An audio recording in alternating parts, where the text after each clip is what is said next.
Okay, so we all know in everyone's life there's bound to be something stupid that you do. Ha! Something? More like millions. I mean, just look at your channel. What were you thinking with this?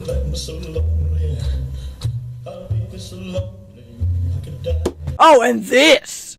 To get a grip on myself, man. I'm all over here again. I'm magical.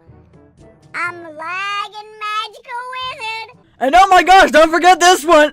Not really.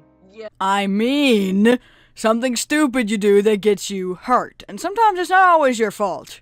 When me and my brother were little, we had a trampoline. And believe me when I say, this is not the way I thought I'd get hurt by this thing. So one day, instead of jumping on the trampoline, we wanted to ride one of the power wheels instead. So we rode it around the yard for a while until my brother claimed he told me to duck. But let's remember, I was like 4, so I probably thought he saw a duck or something and probably got distracted looking for this duck he was talking about. But alas, he was not talking about a duck.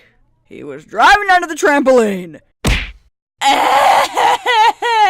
And that was the time we got rid of a trampoline and I got a headache for a week. I don't know why.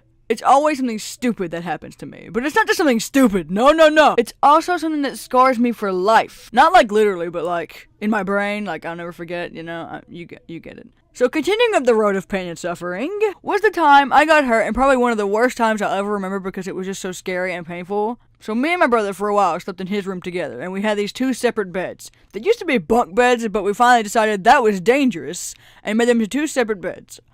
Although that didn't make them any less lethal. So me and my brother were bouncing on the beds, playing some Kids Bop songs on our little tiny radio. Well, it was only a matter of time before all that bouncing turned to crying. When little old me slipped, slammed my back against the wall, and slid all the way down the wall. Now you may be thinking, that doesn't seem that painful. Well, it gets better. Or worse. So because we took the bunk beds apart, we put these little black caps on top of the bars because we could drop stuff down in them and lose them, or we could get hurt on them. So, both beds had these little caps on them except for one of the poles, which was on my bed, and yes, it just so happened, I fell.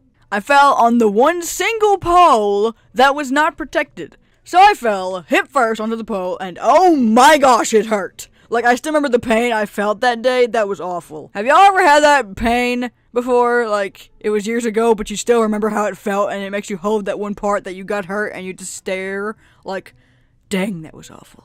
Yeah, that was me with this. So next thing you know, I'm bawling like a fire engine, and my mom bursts in to see I put Bert's. I typed Bert's.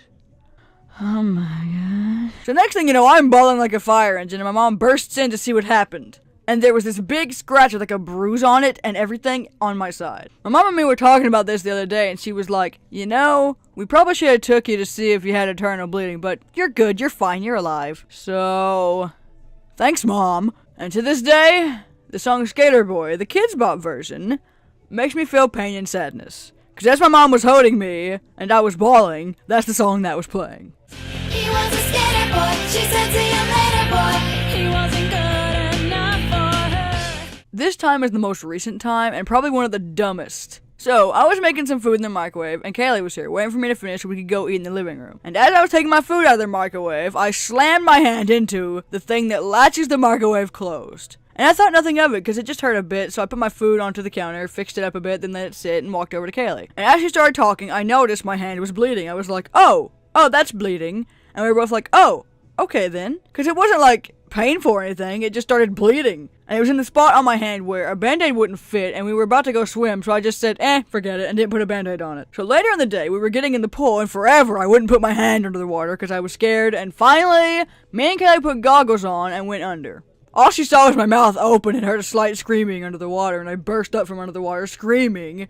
And then we both looked at my hand, and the drop of water on top of the cut was orange from the blood. And we were like, oh my gosh, it wasn't bleeding that much earlier. So, the water must have made it angry? Then all the blood came off, and the cut was the size of an ant. I was scared of putting a cut the size of an ant into the water. I'll just show myself out of embarrassment. By the way, the cut's still here! This was very recent.